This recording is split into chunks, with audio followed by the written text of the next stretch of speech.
when my life feels out of control and when I feel like I have no power. I don't do drugs, I don't drink alcohol. What I do is I go to the hair cuttery. And when life feels so uncertain, I lean into the uncertainty of potentially getting a bad haircut. It's the way I self-punish. It's my version of Russian roulette, is just walking into a hair cuttery and saying, I'll take whoever's next. And so a little over a year ago, I had just moved to Orlando. I had spent the last 4 years previous to that in Los Angeles. I was following my dreams of being a screenwriter and a comedic performer. And the thing about working in TV and movies is that it's a 95-5 business. So 5% of the people do 95% of the work. To really have a successful career, to really stand out, to be successful, you need to be in that top 5%. And I was like laser focused on that top 5%. It's like all that I thought about, all that I worked on. And I got close. I had scripts that I wrote where producers had looked at it, I was talking to managers, and then the writer's strike happened, and all of the work that I had kind of built together just went away. So my wife and I, we said, hey, let's move back to Orlando, where your family's from. We'll kind of lick our wounds and figure out the next step of our life. And so I also needed a haircut. So I show up to the hair cuttery in Orlando, and there's two women cutting hair. They're both taken. I was like, I'll wait, that's fine. So one of the women yells out, hey, Sue, you got a customer. And in the back of the salon, framed in the doorway, was Sue. Sue was 4 feet tall. She was at least 75 years old. Now, if you told me she was 85, I would believe that as well. If you even said she was 95, I would also have believed that.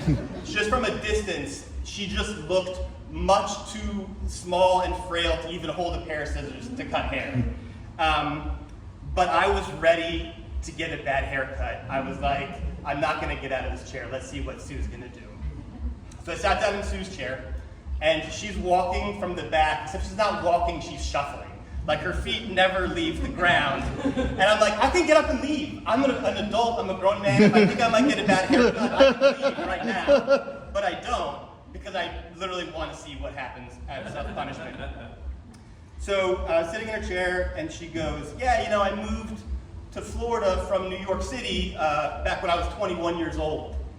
And I was doing the math, and I was like, so she was cutting people's hair like in the 1970s in New York City. Like in this moment, I might have the same hairstylist as Andy Warhol. Like that's a very real thing right now.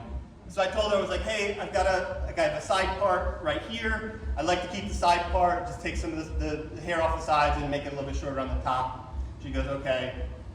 Then she picked up a pair of buzzers, and she goes, your kids are gonna love this haircut. And she buzzed off my entire side part. So a third of my hair is just gone. Like the normal, it's just totally gone. And I look in the mirror, and I just like start laughing. I start having an out-of-body experience. Sue's like just doing whatever she wants, buzzes this side, buzzes this side. She's like, do you want me to buzz your eyebrows? I was like, no. And she goes, I think we should buzz your eyebrows. I was like, all right, Sue, let's Sue cook, go for it. So she buzzes my eyebrows down.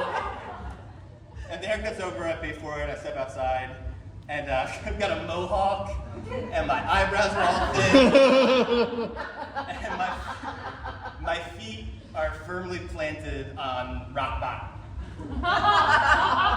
And the thing about rock bottom, though, is that rock bottom is a good place to build a foundation. And you know, I was so focused on that 5% that I wasn't paying attention to the 95%. And so I said, while I'm here, I'm going to really focus on building a community of people. I want to get out, I want to meet people, and over the last year, I've done a dozen improv comedy shows out of places, done a handful of storytelling with these great people here. I wrote and directed and acted and performed in 5 short films. One of them just screened at the Enzion and won the Audience Award. It's going to be in the Florida Film Festival. Thank you.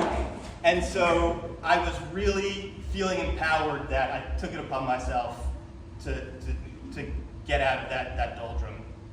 And the thing about reclaiming power, though, when you reclaim your power, the universe will send you a test to see if you've actually passed it. You're going to pass the test.